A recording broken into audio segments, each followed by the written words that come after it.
Olá, sejam todos bem-vindos ao nosso podcast. Eu sou a Isabel Martins e hoje tenho uma convidada muito especial que passo a apresentar. Então, é uma mulher de profunda sensibilidade, alegre e doce, é apaixonada pela vida e pela filosofia do yoga. De longos cabelos escuros, lembrando assim uma mulher indiana, tem uma grande ligação a este país, onde aprendeu yoga e medicina Ayurveda. É professora de yoga, terapeuta, apaixonada por sound healing e por canto meditativo. Traz às suas aulas de yoga a fusão disto tudo, o que torna esses momentos muito especiais para quem as frequenta. É também uma apaixonada por gatos e por toda a natureza. É ali, na natureza, que afirma sentir-se mais próxima do Criador. Por isso reserva tempo para fazer caminhadas nas nossas serras, assim. Promove retiros em lugares de profunda conexão à natureza e realiza periodicamente os famosos amanheceres de meditação. Ana Luísa, seja bem-vinda ao nosso podcast. Obrigada, estou muito feliz por estar aqui. Olha, diz-me uma coisa, a yoga é uma prática ou é uma filosofia de vida? É as duas. É um modo de estar, sem dúvida.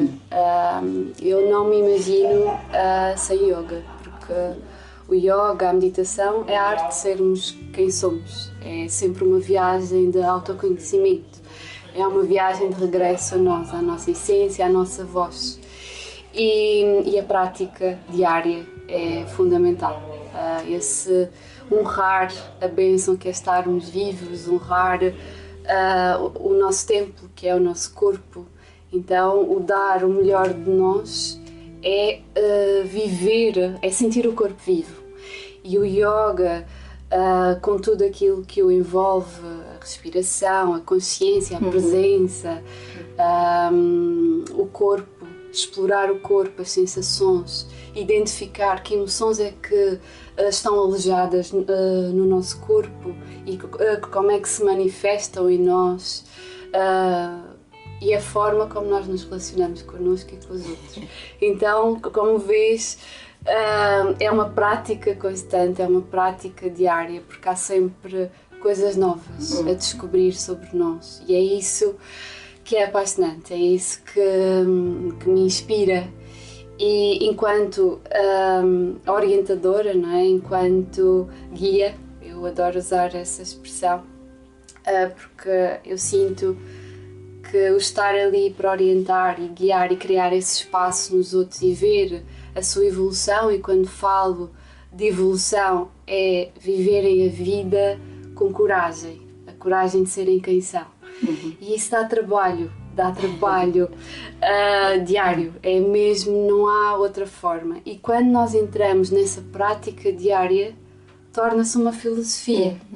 Ou seja, estão as duas interligadas, não há mesmo forma de separar. Exato. E o viver o yoga é respirar o yoga, é respirar essa verdade, essa autenticidade, é o respeitar o tempo do corpo, é o respeitar o outro, é o estar a trabalhar a escuta ativa, que é tão desafiante, nos escutarmos a nós, escutarmos o outro, termos esse tempo, darmos esse tempo. Então, é essa inspiração, mas é um caminho que é lento e deve ser lento. Como todo o processo de autoconhecimento. Eu já estive na fase de querer aprender tudo, de querer saber tudo e de querer pôr tudo em prática, mas a vida ensina-nos que não é assim. E assim como a natureza, por isso é que eu sou muito apaixonada pela natureza, porque é essa inspiração e essa sabedoria que a natureza nos traz, não é? E todo o simbolismo, que tudo é cíclico, que tudo tem o seu tempo, que tudo acontece na hora que tem que acontecer. E termos esse chão e essa fé e, mesmo não sabendo caminhar, mesmo com medo, avançar.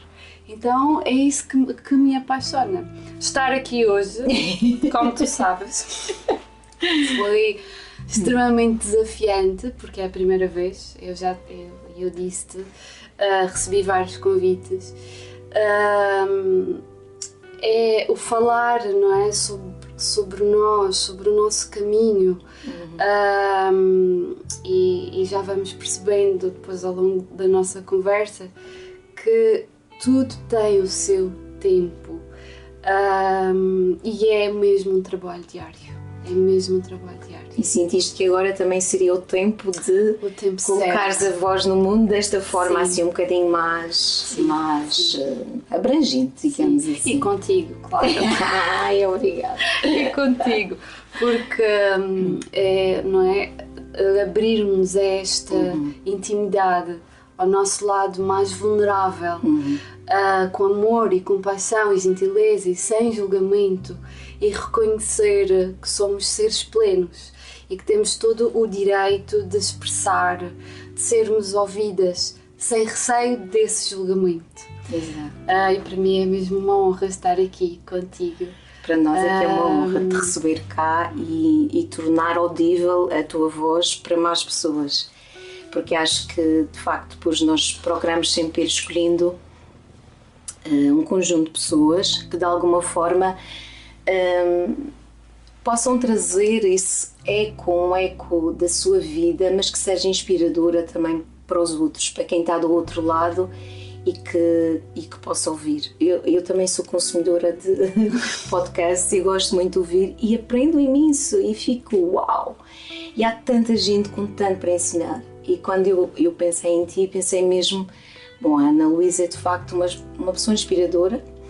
E eu gostava só de acrescentar a esta breve introdução que tu fizeste e este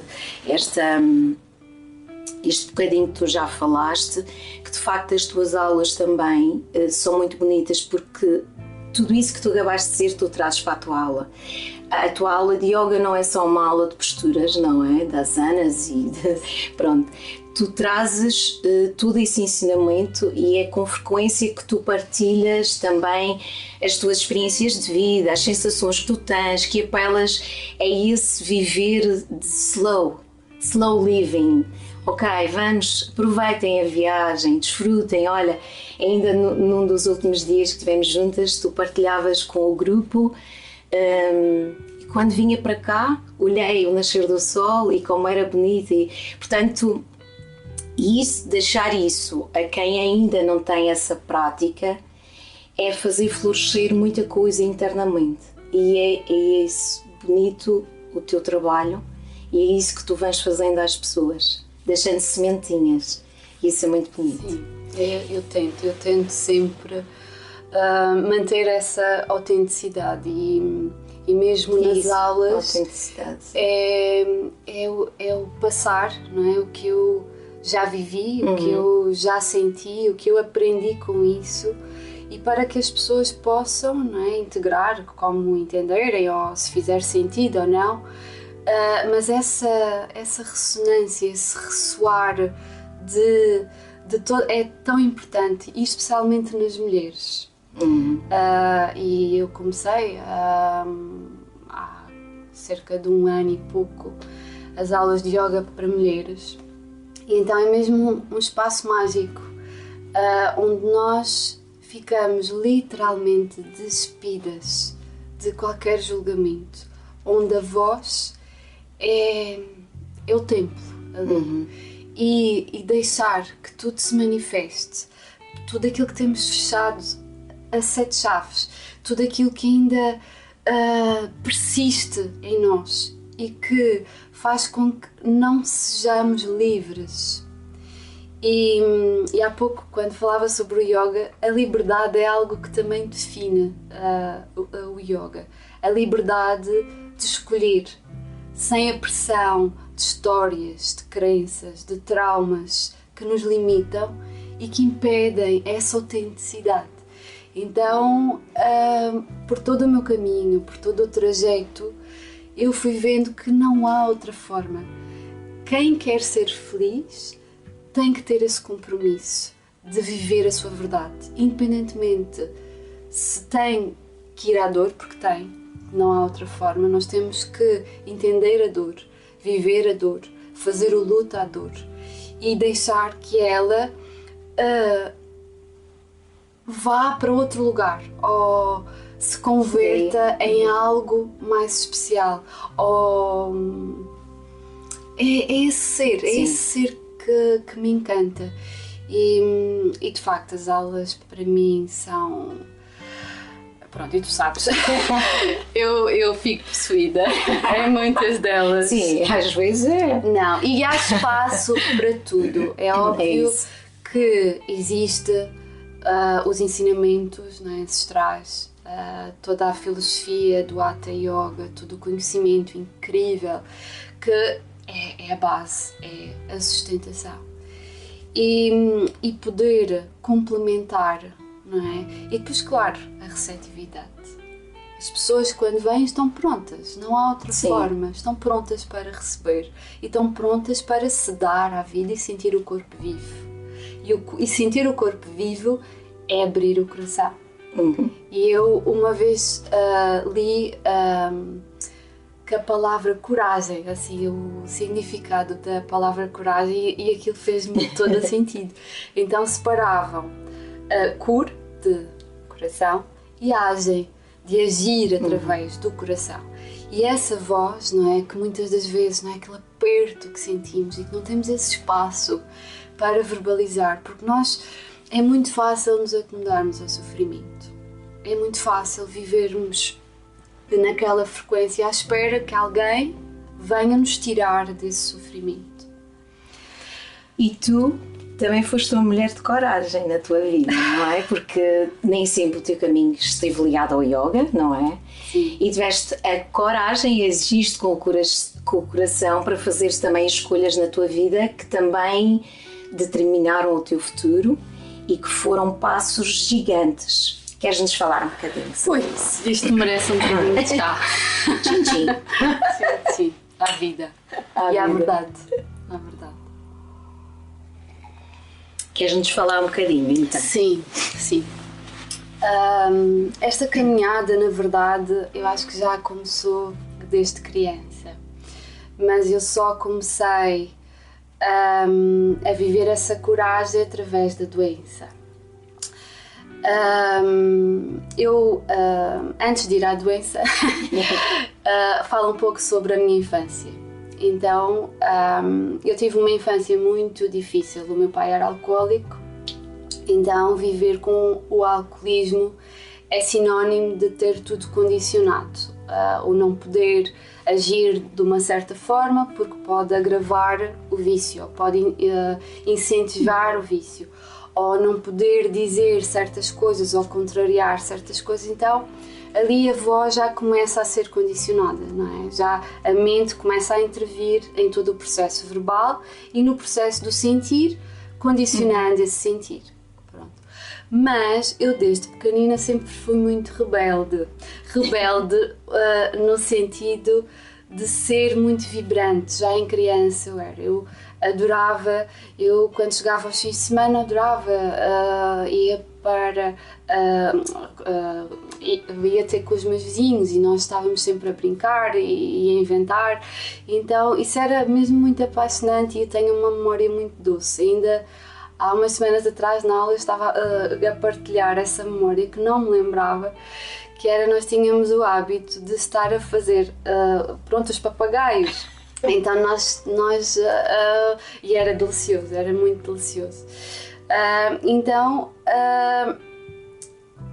Mas estas memórias só começaram a aparecer agora. Porquê? Porque eu vivi sempre muito no sofrimento. E eu quando me tentava lembrar de momentos felizes em criança, não conseguia porque era sempre muito pesado.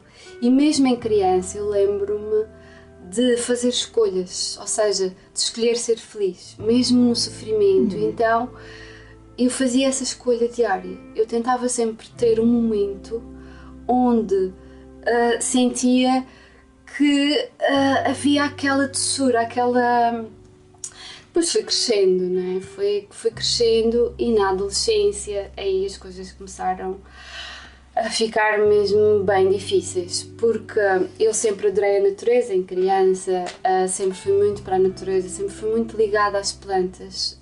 Eu tive uma avó, que era a minha avó Eduarda, maravilhosa, apesar de eu era muito novinha quando ela morreu, mas tenho essa memória muito presente de ela ir para a serra apanhar as ervinhas e fazia incensos. Então eu desde pequenina que tinha aquela influência, aquele colo, pronto, e foi mesmo uma bênção. Quando eu cheguei à fase de, então, o que é que tu queres ser quando fores grande? E eu queria ser muita coisa, mas eu tinha que escolher uma coisa.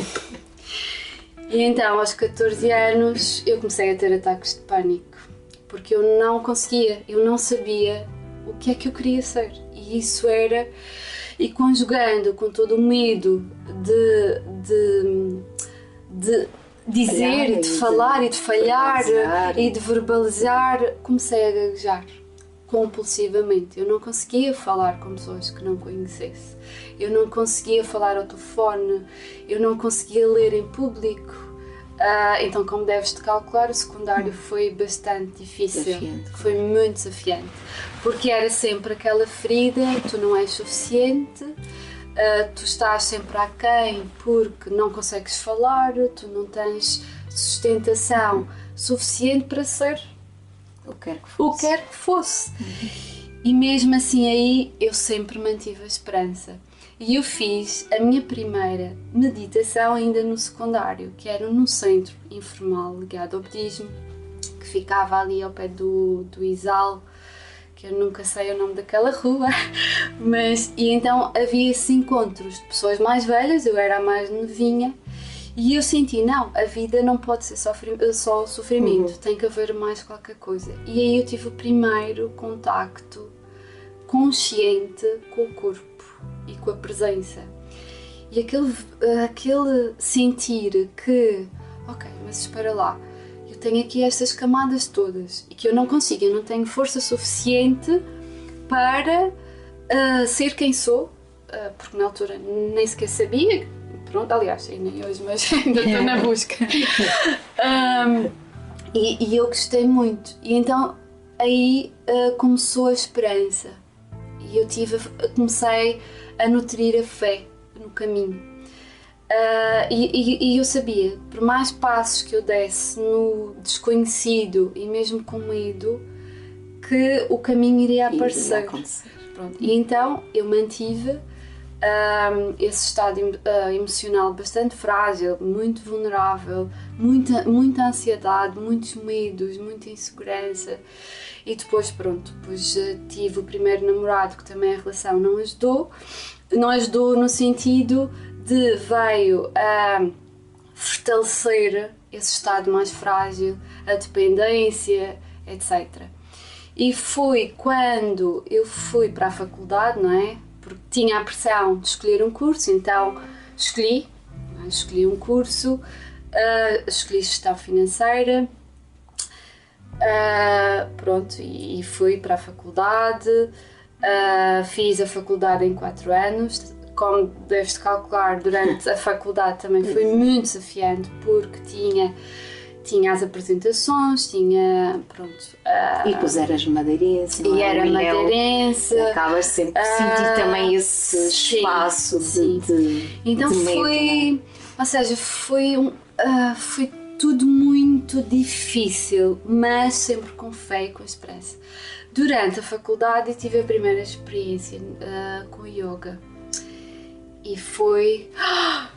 O que é isto? Eu consigo respirar, eu consigo relaxar, eu consigo ser eu consigo sair da mente. Porque a mim o que me assustava mais é que eu era refém da mente, eu não conseguia. Eu entrava num modo tão limitador que as minhas ações eram completamente condicionadas. O corpo tremia, as mãos suavam, os lábios começavam a tremer, eu entrava, o coração disparava, eu ficava ali num estado assustador, é que era mesmo muito assustador. E o yoga resgatou-me e deu-me afinal há uma esperança. E então eu terminei a faculdade, não é? Fiz o curso em 4 anos, estive sempre a trabalhar, então foi muito desafiante nesse sentido, mas entreguei-me de corpo e alma, o que não quer dizer que durante o curso também não houvesse períodos pronto, muito desafiantes. Quando eu acabei a faculdade, entrei no mercado de trabalho. Pronto. Então comecei na área financeira de um hotel, até aí tudo mais ou menos, depois experimentei a banca, depois fui para a função pública e os ataques de pânico voltaram. E eu sentia que o corpo estava a apodrecer, literalmente. Eu perdi completamente a alegria de viver e eu sei que houve um momento que eu chorei, fui para a natureza e chorei, gritei e eu só pedi, eu peço uma luz. É só isso que eu preciso, é uma luz, porque eu quero ser feliz. E Ou seja, tu vivias assim, sentias e conseguias quase te observar como pessoa, não é? O estado que tu estavas, esse estagnar num lago lamacento, não é? Estavas a tornar a tua vida num pântano. Completamente. Mas conseguias observar isso, porque há quem viva isso e não consiga se aperceber. Não. E tu tinhas essa capacidade de sair e observar, olha como eu estou. Não é? Porque eu tinha aquela referência da esperança, tinha essa fé e eu sabia que a vida não podia ser só aquilo. E o imaginar, o fazer, ter uma vida de infelicidade, de insatisfação, desta falta de verdade porque eu nunca tinha escutado a minha voz verdadeiramente, eu nunca escutei. Durante esse processo eram sempre outras vozes de não és suficiente, a ferida do abandono, a ferida da rejeição, o ter que me subjugar às crenças dos outros, o ter com base mas se encaixar dentro, se encaixar e essas expectativas, não é? E pronto, e eu aí essa luz veio e a Índia e veio, não é? Sobre a imagem da Índia através do yoga. Eu quando fui para a Índia, foi a primeira viagem sozinha. Eu sempre fui muito fechada, eu sempre vivi numa bolha, então fiz essa viagem sozinha. Foi... Não é bem ir ali ao lado. Não. Mas eu fui de forma segura, ou seja, já tinha os contactos todos feitos. E ias mesmo com o objetivo de fazeres a tua formação de yoga? Eu ia com o objetivo de autoconhecimento, sempre. Todos os passos que eu dei foi nesse sentido, de me escolher a mim, de sair do sofrimento, de entender a dor, porque eu acredito verdadeiramente que o sofrimento é opcional, a dor já não é, nós temos que viver a dor, não é? E entendê-la, conversar connosco, seja de que forma for. Então quando eu cheguei à Índia, eu fui para um hospital ayurvédico, porque o meu sistema nervoso tão frágil e que a nível fisiológico já estava a interferir com o meu sistema imunitário. E está tudo interligado, o corpo é um só, corpo, mente e espírito.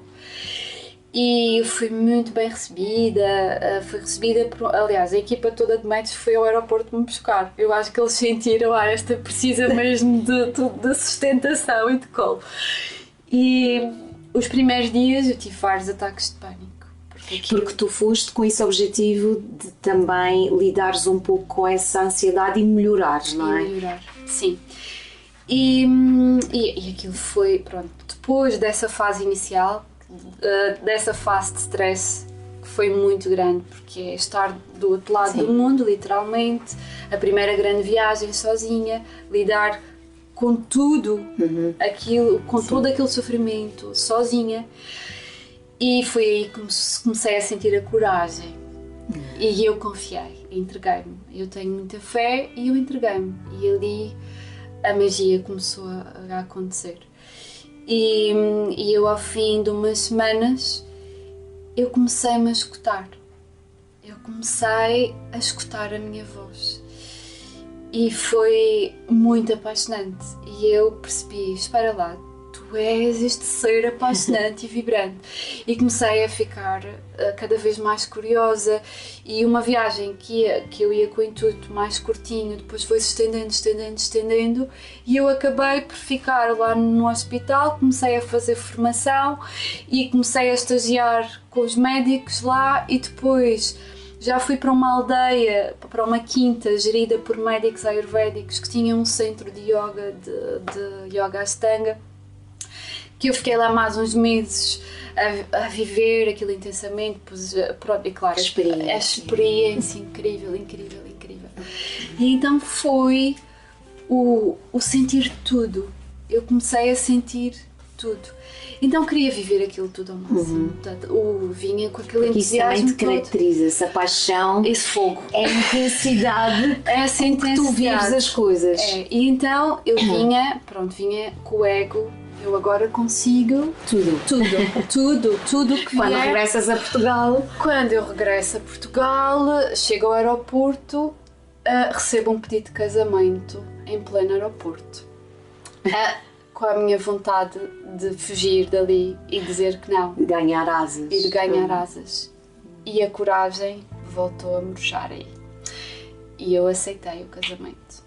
Porque pensei, não, pronto, está tudo certo. Já abdicaste do curso, agora não vais abdicar de um casamento. Faz parte, não é? Essa estabilidade. Agora, pronto. Claro que, pronto, foram uns anos, né? Foram 11 anos de casamento com um amigo, que na altura sempre foi muito maravilhoso, e pronto, depois claro que entretanto aconteceram coisas que fazem parte de todas as histórias. Mas durante o casamento eu continuei a viajar muito, muito, ou seja, de casamento tive muito pouco, na verdade. Foi a forma de não verdade, não é? De não viver aquilo, mas vivendo. Não é? Ter aquela bengala, ok, mas está ali, eu estou a viver o casamento, mas mais uma vez estavas a cumprir um requisito. Estou a cumprir um requisito. Tu podes ir, mas tens que ter Sim. aquilo ali. Pronto. E então investi imenso em formação, viagens, mas aquele espaço que se abriu para me observar e para o autoconhecimento ficou em banho-maria. Foi absorver conhecimento. Ok, agora se calhar eu vou dar o próximo passo, sim, pronta para dar as aulas, e comecei, coisa que eu nunca pensei dar, como deves imaginar, com aquela memória da gaguez e de pensar e falar em público, e na verdade as coisas foram fluindo de tal forma que eu fui vivendo aquela. Depois chegou a uma fase do casamento que veio o outro requisito, o engravidar, o ser mãe. Que eu nunca tinha pensado, mas sempre quis, mas nada, pronto. E então houve ali um período que tentamos, mas na verdade a nossa vida íntima, porque não havia paixão, não havia um carinho, mas não havia essa ligação, essa conexão profunda. E então eu disse, bem, isto vamos por outro caminho. Então comecei a fazer tratamentos de fertilidade. Pronto. Mas antes disso eu comecei, eu estava a tomar a pílula e deixei a pílula. Comecei a ter dores horríveis, tremendas, incapacitantes, ao ponto de não conseguir respirar, não conseguir comer, não conseguir andar. E inclusive numa dessas crises, que era quando chegava a menstruação, eu caí literalmente no chão e perdi os sentidos. Sem saber o que é que estava a acontecer. Sem saber o que é que estava a acontecer com o meu corpo. E eu não conseguia perceber, então, mas eu estou a fazer tudo bem, eu faço yoga todos os dias, eu tenho uma boa alimentação, eu tento ter a mente positiva. Novamente, o corpo sabe sempre. E eu fui para as urgências, na altura estava a viver em Fátima e fui internada de urgência. e todos os sintomas que eu tinha levou a crer que era uma apendicite aguda. Então fui operada, removeram-me o apêndice. E pronto, eu pensei, ok, pronto, tudo certo. No mês seguinte eu volto a ter mais uma crise e eu pensei, bem, eu não sei, isto, alguma coisa não está bem. Pronto, depois, entretanto, eu andei à procura de ajuda e lá consegui e chegou o diagnóstico, endometriose.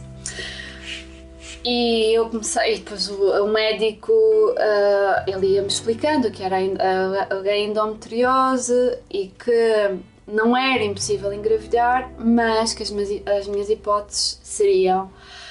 pronto. E então eu senti que os meus sonhos de ser mãe tinham sido ali lavados, literalmente.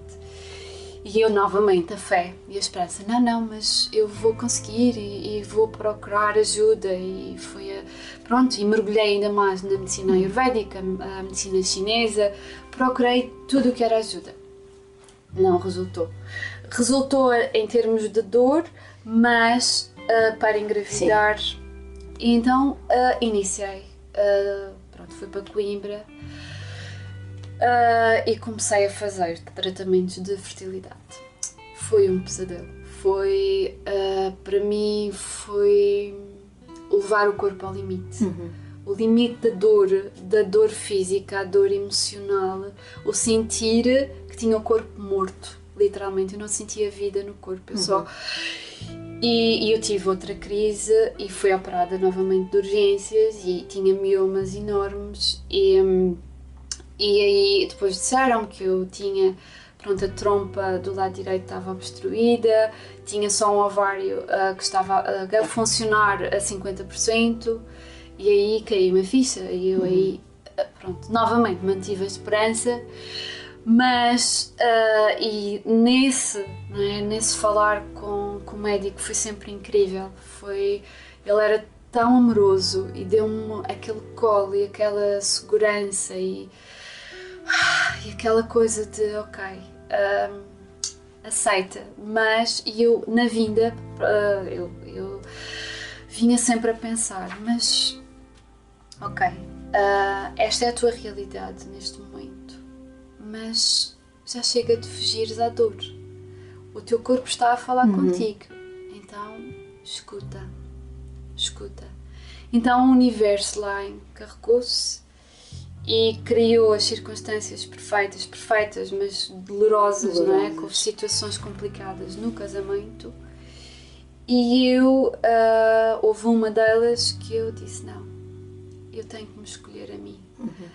Já chega de dar voz aos outros e não dar a mim.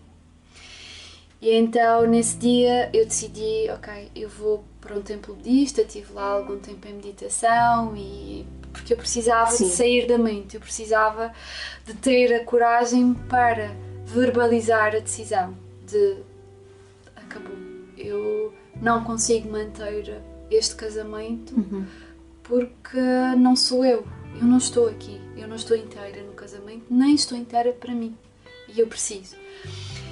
Então o primeiro passo de regresso à minha voz foi quando eu decidi viver a dor e regressei à Madeira uns meses antes da pandemia. Por isso, como vês, eu já ando nisto há 15 anos, não é? Comecei a caminhada no yoga, na medicina ayurvédica, mas só consegui vivenciar e integrar verdadeiramente relativamente há pouco tempo, porque eu tive a coragem porque é muito fácil viver com bengalas, não é? Ok, eu sou muitas coisas e ainda bem que é assim. Eu vivo apaixonadamente várias coisas, então distraio-me facilmente, não é? Vivo papéis. Sim. E esses papéis, não é, fazem com que muitas das vezes a pessoa, ok, eu sei que tu estás aí, eu sei que tenho que viver isso, eu sei, mas agora o foco são os outros. Então, o estar ao serviço tem os dois lados. Sim. Sim. E quando eu regressei à Madeira, eu vinha um caco. Eu vinha literalmente exausta porque rendi-me a essa dor. Então, quando eu regressei à Madeira, eu tive um mês que só dormia. A minha mãe levava-me a comida de bandeja ao quarto e eu só dormia e depois pronto, depois ainda regressei ao continente porque tinha os meus gatos, como tu tinhas dito, tinha os meus gatos e fui lá pescá-los e a partir daí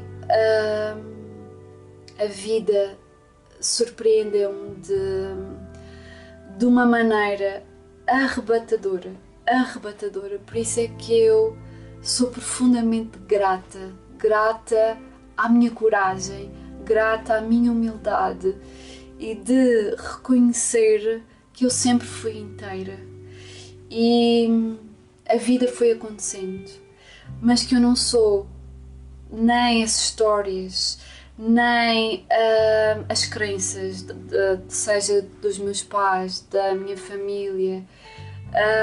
Eu não sou o sofrimento deles. Eu sou eu, a minha história.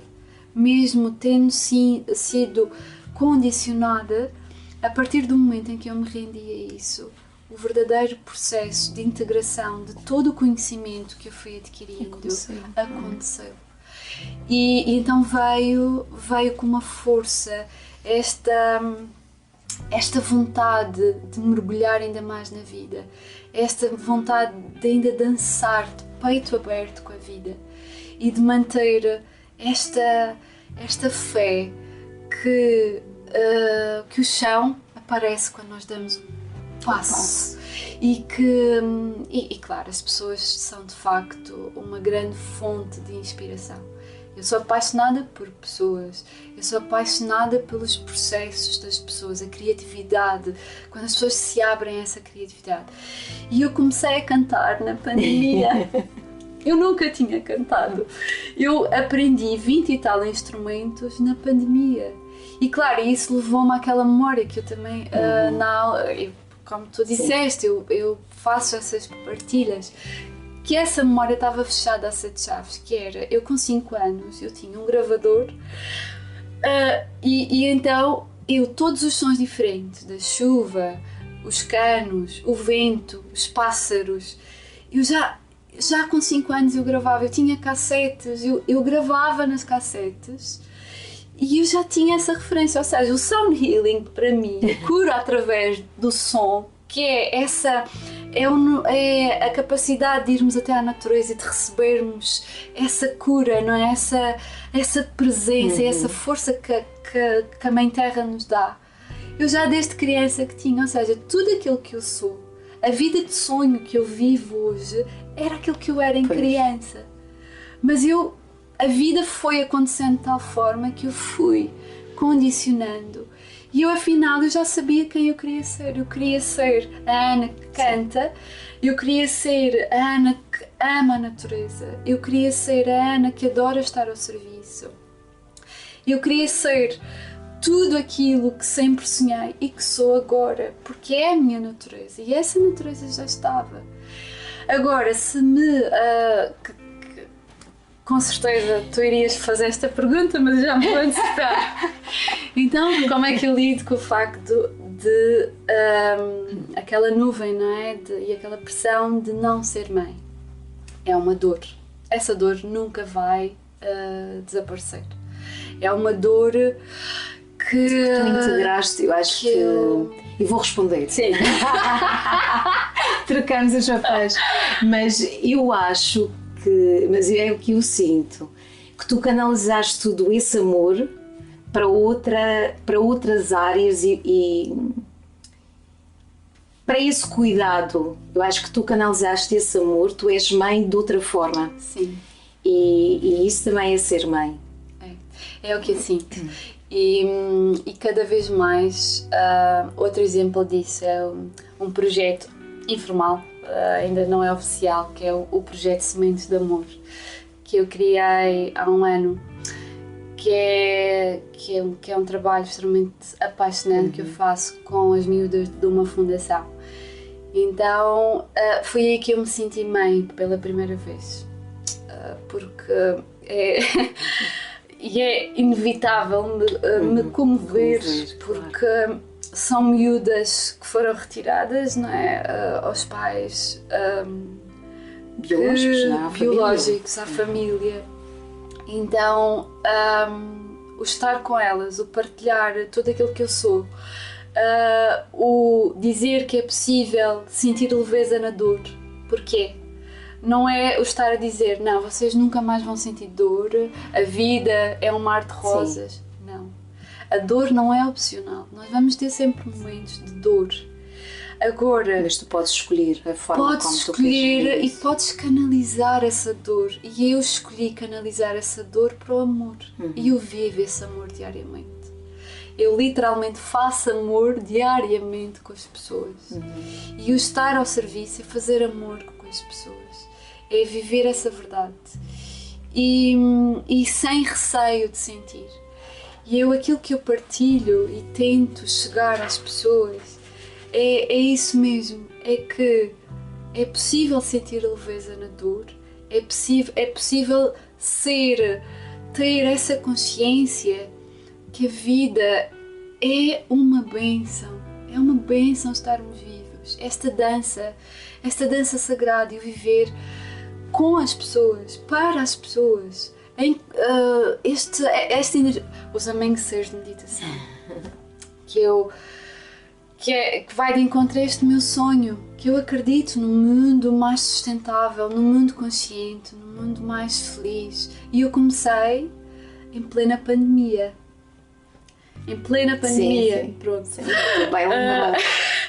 E então cada vez são maiores as pessoas que se juntam. E esta conexão e saber que depois as pessoas levam esse amor para as suas vidas e que isso faz com que elas também sintam essa vontade de se dar. É uma expansão. É uma onda que na verdade se cria e que inunda muitas casas e que inunda muitas vidas, muitas pessoas.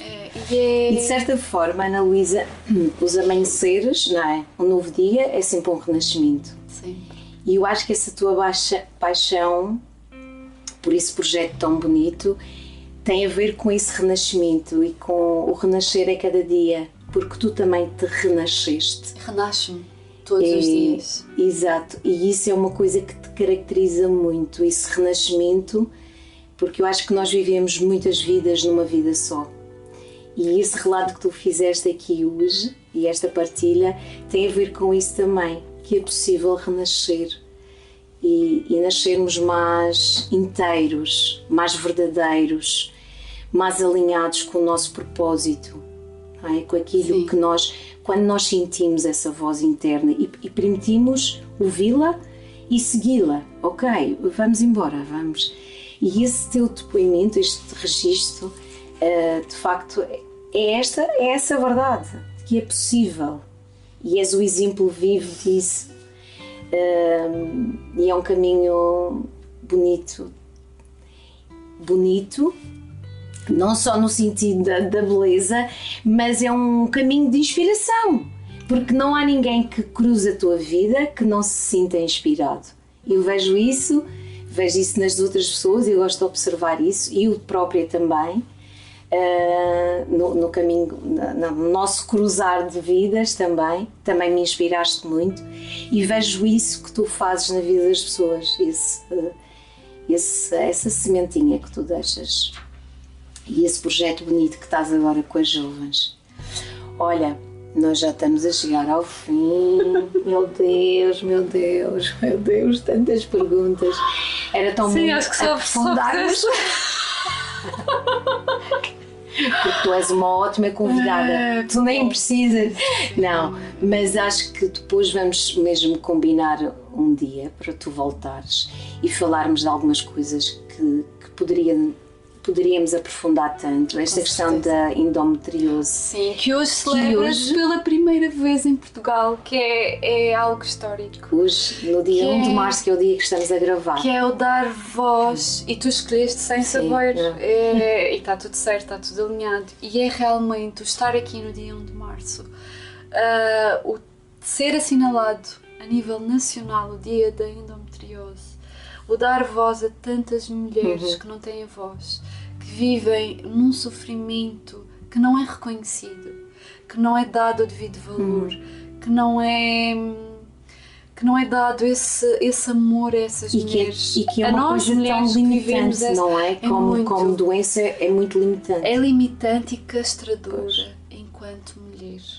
Não é? Porque a pressão que a sociedade faz de ti, não é? E que tu te permites, não é? Sentir essa pressão, como é óbvio. Mas é de uma felicidade gigante o estar aqui hoje e o falar, e sim, adorava aprofundar muito esse tema, porque felizmente já se começa a falar cada vez mais sobre a endometriose. Mas tu sabes, eu sinto que é um tema ainda pouco falado. Porque há muitas pessoas. Eu ouvi falar de endometriose, Ana Luísa, quando eu te conheci e quando eu soube da tua história. Até lá eu não sabia o que era. Agora, depois disso, sim, temos chegado histórias e casos e tenho ouvido. Mas acho que ainda é um tema pouco divulgado. Sim. Só mesmo as pessoas mais restritas, que têm casos na família, é que. E é importante que se vá falando disto. Sim. Que se vá, eu acho que há muita gente que teve e que tem e que nunca soube que tinha. E que nunca soube. E que sentia, não é? Sentia aquela pressão do julgamento. Sim, exatamente. De, ela está com a menstruação. Mas não é, porque numa menstruação normal nós não sentimos dores. Não é suposto, Não claro. é suposto. Existe sim o cansaço, sim, a perda de energia, exato, a alteração do humor. Voltar mais para dentro, isso está tudo certo. Mas agora, dores incapacitantes é alguma coisa que acontece. E isso é uma chamada de alerta. Logo.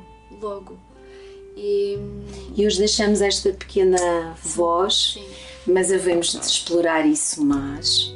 E gostava também de ter falado contigo sobre a voz. Que eu sei quanto isso é importante para ti. Sim. Hoje já não vai poder ser, porque o Miguel já está ali e vamos nos despedir. Eu acho que tu acabaste de nos deixar uma mensagem lindíssima. Eu gosto sempre de pedir à pessoa para deixar uma mensagem, mas acho que tudo o que tu disseste aqui, que partilhaste connosco, é a tua mensagem de verdade. E de sintonizar-se com esta essência mais pura desse canal. Que eu acho que é isso que tu tens feito ao longo da tua vida, de sintonizares, e essa palavra, essa é a mensagem que tu deixas hoje para aqui, sintonizar-se com essa essência, com essa verdade. Com coragem. Obrigada, Ana Luísa. E até breve. E assim ficamos. Até breve.